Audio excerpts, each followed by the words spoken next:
Hello everyone. दोस्तों, Jharkhand civil court assistant या clerk examination 2025 के रिगार्डिंग आपने जो हमारे लास्ट वीडियो का जो आपने इतना सारा प्यार दिया है उसके लिए आप सभी का बहुत बहुत धन्यवाद।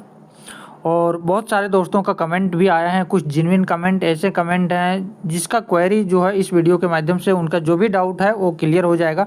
आपको क्या पढ़ना है, क्या नहीं पढ़ना है, कैसे इस एग्ज़ाम को क्लियर कर सकते हैं, उसके बारे में आज हम लोग यहाँ पे डिटेल में बात करेंगे। जो अभी हाल ही में आपने देखा होगा कि जो 20 जुलाई को जो एग्जामिनेशन हुआ था असिस्टेंट एग्जामिनेशन में, वो उसके बारे में उसमें जो क्वेश्चंस पूछा गया था, किस लेवल के क्वेश्चंस थे, कहाँ से क्वेश्चन पूछे गए थे, ये सारे डिटेल हम लोग बात करेंगे।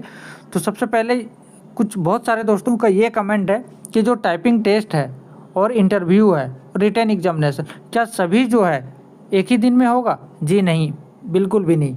आपको ये चीज़ें आपको जो है बिल्कुल भी छोड़ दीजिए कि ये जो टाइपिंग टेस्ट और इंटरव्यू है ये जो है अभी नहीं होगा। सबसे पहला स्टेज है रिटन एग्जामिनेशन, जिसमें 3 अलग अलग पार्ट्स हैं, वो भी आगे डिस्कस करेंगे।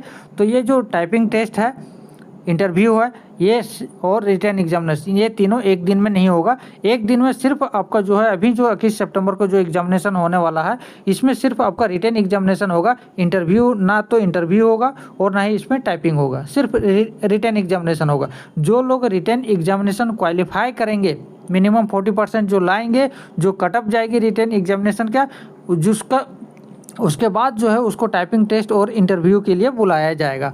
तो ये चीज़ आप भूल जाइए कि जो टाइपिंग टेस्ट, अभी हमारी टाइपिंग नहीं है तो हम कैसे क्या कर तैयारी करें, पढ़ाई करें या फिर मैं टाइपिंग करूं, तो ये गलत है। पहले आप रिटन एग्जामिनेशन का तैयारी कीजिए और 20 वर्ड पर मिनट जो है टाइपिंग करना कोई बड़ी बात नहीं है। अगर आप 1 महीना भी अच्छे से कर लेंगे तो आपको जो है कॉन्फिडेंस आ जाएगा और आप टाइपिंग कर सकते हैं। ठीक है, तो सबसे पहले ये क्लियर हो गया आपका कि जो टाइपिंग और इंटरव्यू जो है सेम डे में नहीं होने वाला है। पहले आपका रिटन एग्जामिनेशन होगा, उसका रिजल्ट आएगा, फिर उसमें जो क्वालिफाई करेंगे उसको टाइपिंग के लिए बुलाया जाएगा। और टाइपिंग जो है क्वालिफाइंग नेचर का है। आप 40 का भी स्पीड मारेंगे कोई फ़र्क नहीं पड़ता, आप 20 के भी स्पीड टाइपिंग करेंगे कोई फ़र्क नहीं पड़ता है। आपको जो है क्वालिफाइंग आपको पास करना है कि आपको 100 वर्ड जो है होना चाहिए। तो इसके लिए 1 से 2 महीना जो है टाइपिंग टेस्ट के लिए काफ़ी है।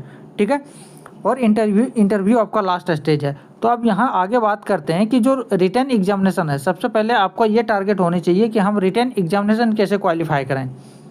ठीक है, क्योंकि जब तक आप रिटन एग्जामिनेशन क्वालिफाई नहीं करेंगे तब तक ना आप टाइपिंग टेस्ट तक पहुंच सकते हैं और ना ही इंटरव्यू तक पहुंच सकते हैं। तो आज हम लोग इसमें देखेंगे जो लेटेस्ट अभी जो हाईकोर्ट की ओर से जो असिस्टेंट का एग्जामिनेशन दिया गया था, जो हुआ है, उस पर क्वेश्चंस आए कहाँ से, किस टाइप के क्वेश्चंस आए थे। सबसे पहला है आपका इंग्लिश, जो कि 30 मार्क्स का क्वेश्चन है। प्रत्येक क्वेश्चन के लिए आपको 1 नंबर आपको मिलेगा। ठीक है, नेगेटिव मार्किंग का कहीं भी अभी जो है ना उसके एडवर्टीजमेंट में दिया हुआ है और ना ही कहीं दिया हुआ। जब तक एडमिट कार्ड रिलीज नहीं हो जाता है 6 सितंबर को, तब तक ये पता नहीं चलेगा कि नेगेटिव मार्किंग है या नहीं है।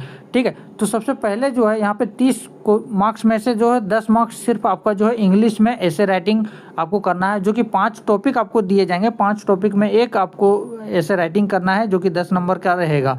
ठीक है, पैसेज जो है ये कंफर्म है कि पैसेज 5 एक पैसेज रहेगा छोटा सा, उसमें 5 क्वेश्चन से दिए रहेंगे, उसका आंसर आपको देना है पैसेज को रीड करके।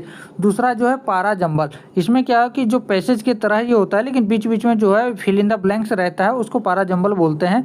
तो ये क्वेश्चंस आपको 4 से 5 क्वेश्चन यहाँ देखने को आपको मिलेगा। और अभी जो असिस्टेंट का एग्जामिनेशन हुआ था उसमें एंटोनिम सिर्फ पूछा गया था, सिनोनिम से तो पूछा ही नहीं गया था, सिर्फ एंटोनियम से पूछा गया था, जिसमें 6 क्वेश्चन सिर्फ एंटोनियम से पूछा गया था। ठीक है, तो आप अनुमान लगा सकते हैं कि इस बार एंटोनियम से पूछा गया, हो सकता है सिनोनिम से पूछ दे, या फिर 3 क्वेश्चन से एंटो और 3 क्वेश्चन साइनो पूछ दे। तो इस तरह से क्वेश्चन पूछ सकते हैं। सेंटेंस करेक्शन जो है ये 3 क्वेश्चन पूछा गया था।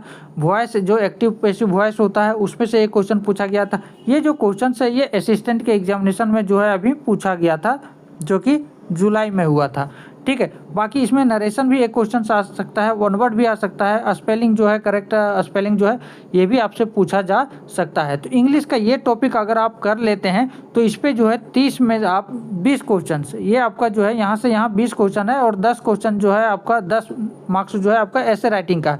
20 में से आप 15 से 18 क्वेश्चन आप आसानी से जो है आप ला सकते हैं। और इसके लिए हम आगे बुक का रेफरेंस भी बताएंगे, आपको किस बुक से प्रैक्टिस करना चाहिए, क्या करना है, कैसे रीड करना है, इंग्लिश की तैयारी आपको कैसी करनी है। अब आगे बात करते हैं जो आपका जनरल नॉलेज है, जो कि आपको जो है यहाँ पे 30 क्वेश्चंस पूछे जाएंगे। अभी जो असिस्टेंट के एग्जामिनेशन हुआ था, आपने देखा होगा, मैंने तो टेलीग्राम पे हमारे जो पीडीएफ है, बहुत सारे लोगों ने उसको रिपोस्ट करने के लिए बोला, मैं कई बार उसको पिन करके रख दिया हूँ, वहाँ से आप देख करके एनालाइज कर सकते हैं कि जो असिस्टेंट का एग्जामिनेशन हुआ उसमें 4 ऐसे क्वेश्चन है जो कि सिर्फ कैपिटल राजधानी से क्वेश्चन पूछे गए थे। मेघालय की राजधानी कहाँ है, लक्षद्वीप की राजधानी कहाँ है, महाराष्ट्र की राजधानी कहाँ है, इस तरह से क्वेश्चन जो है 4 कैपिटल से आए थे। 4 क्वेश्चन जो है स्पोर्ट्स से आए थे, किसका किस खेल से संबंध है, इस तरह के क्वेश्चन दिया गया था। नेशनल जो राष्ट्रीय जो नृत्य है उससे क्वेश्चन 3-4 क्वेश्चन उससे पूछा गया था। पॉलिटी से, हिस्ट्री से, करंट का भी है, इकोनॉमिक्स और मिसलेनियस, ये सारे टॉपिक्स जो हैं जहाँ से क्वेश्चन पूछे गए हैं। तो अभी उम्मीद कर सकते हैं कि इसी से रिलेटेड, क्योंकि असिस्टेंट या सिविल का क्लर्क का एग्जामिनेशन है, तो उतना ज़्यादा आपको टफ क्वेश्चन जो है नहीं दिया जाएगा, normal moderate to easy question ही रहने वाला है। तो इस टॉपिक को पढ़ लीजिएगा जरूर। रिपीट जरूर होगा, वो क्वेश्चन सेम क्वेश्चन से रिपीट नहीं होगा, लेकिन टॉपिक तो रिपीट हो ही सकता है। ठीक है, तो यहाँ से जनरल जीके का क्वेश्चंस आप जो है बहुत कुछ यहाँ से सॉल्व करने में आपको मदद मिल सकती है। अब आगे बात करते हैं, ऐसे टॉपिक्स की बात करते हैं जहाँ पे आपको जो है 30 में से 30 क्वेश्चंस आप सही कर सकते हैं। वो है आपका पार्ट 3, जिसमें आपको रीजनिंग और मैथ के क्वेश्चंस पूछे जाएंगे। तो मैथ का क्वेश्चन जो है आपने यहाँ पे अभी एलसीएम और एचसीएफ से सिर्फ 4 क्वेश्चन जो है एलसीएम एचसीएफ से दिया था। एसआई सीआई से 3 क्वेश्चंस पूछे गए थे। आप सोच सकते हैं कि 15 क्वेश्चंस में से जो है 7 क्वेश्चन जो है सिर्फ एलसीएम 2 टॉपिक से दिया जा रहा है, एलसीएम एचसीएफ और एसआई सीआई से ही पूछ लिया गया है। Profit loss, time and distance, time and work and train, percentage, number system, mensuration, ये सारे बेसिक से टॉपिक्स है जिससे मैथ्स के हर एग्जामिनेशन में क्वेश्चंस पूछा जाता है। तो ये सिविल वाला है, ये 10th लेवल का क्वेश्चंस इससे पूछा जाएगा। तो आपको बेसिक चीज़ें जो होनी चाहिए, ज़्यादा टफ क्वेश्चन नहीं पूछे जाएंगे। तो आप कोशिश कीजिए कि इसका जो ट्रिक है, इसका जो शॉर्ट ट्रिक है, फॉर्मूला है, वो सब याद रखें और इसको ज़्यादा से ज़्यादा प्रैक्टिस करें इन टॉपिक को, ताकि यहाँ से जो क्वेश्चंस आपको आएंगे वो आसानी से आप सॉल्व कर पाएंगे और ना ही इसमें गलती होने की कोई चांसेस रहेगी। तो ये मैथ का क्वेश्चंस है। रीजनिंग में सीरीज से related question, blood relation, conclusion से बहुत ज़्यादा क्वेश्चन दिए गए थे। 3-4 क्वेश्चन कंक्लूजन से था, स्टेटमेंट से था। तो ये ऐसे टॉपिक्स हैं जहाँ से क्वेश्चन भर भर के पूछे जाते हैं हर एक एग्जामिनेशन में। तो इन टॉपिक्स को प्रैक्टिस करना बहुत ज़रूरी है इस एग्जाम को क्वालिफाई करने के लिए। ईजी क्वेश्चन रहेंगे, लेकिन आप प्रैक्टिस नहीं करेंगे तो वही ईजी क्वेश्चन आपको जो है टफ लगेगा। ठीक है, तो ये हमने पूरे सिलेबस और कैसे रीड करना है, किन टॉपिक्स को कवर करना है, इन टॉपिक्स के बारे में हम आपको बता दिए। अब हम बात करते हैं बुक का, कि हम जो है मैथ किस बुक से पढ़ें, रीजनिंग किस बुक से पढ़ें, कहाँ से करें। तो ये एसएससी एसएससी और रेलवे का जो प्रीवियस ईयर क्वेश्चन है, यहाँ से आप जो है मैथ और रीजनिंग की क्वेश्चन से जो है, यानी कि प्रीवियस ईयर क्वेश्चन को सॉल्व करके जो है आप वहाँ से इसका कवर कर सकते हैं। दूसरा जीके तो ऑल ओवर है, कहीं से भी आप पूछा जा सकता है। इंग्लिश की बात करें तो इंग्लिश जो है आपको एसएससी का पढ़ना चाहिए। इंग्लिश जो है, इंग्लिश का जो प्रैक्टिस आप करेंगे वो एसएससी का जो आपका सीएचएसएल हो गया, एमटीएस का एग्जामिनेशन हो गया, सीपीयू का जो एग्जामिनेशन हो गया, वहाँ से जो पैसेज है, पारा जंबल है, एंटोनिम्स सिनोनिम्स का जो दिया हुआ है क्वेश्चन, उसको आप ज़्यादा से ज़्यादा प्रैक्टिस करें ताकि इंग्लिश का जो टॉपिक है आपको कवर हो जाए।